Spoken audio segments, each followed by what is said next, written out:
Au Palais des Congrès de Montréal, une longue file d'attente.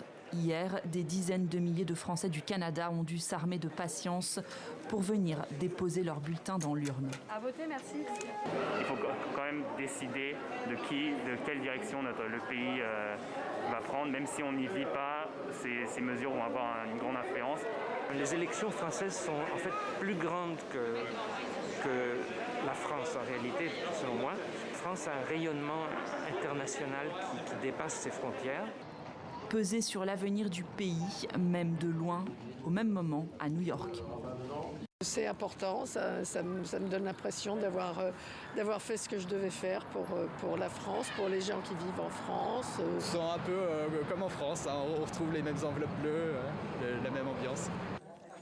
Dans les territoires d'outre-mer aussi, les électeurs ont tranché, parfois un peu à reculons.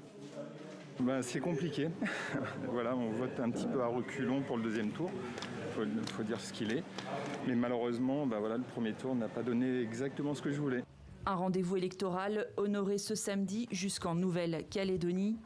Les thèmes qui m'ont aidé à faire mon choix, c'est surtout la sécurité, liée à la police et tout, par rapport à tous les vols que nous subissons ici sur le territoire.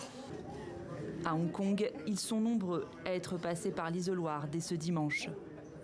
Je pense que c'est déjà notre devoir de citoyen de voter.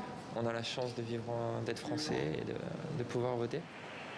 Un devoir citoyen dont sont aujourd'hui privés les Français de Shanghai, alors que la métropole chinoise est entièrement confinée.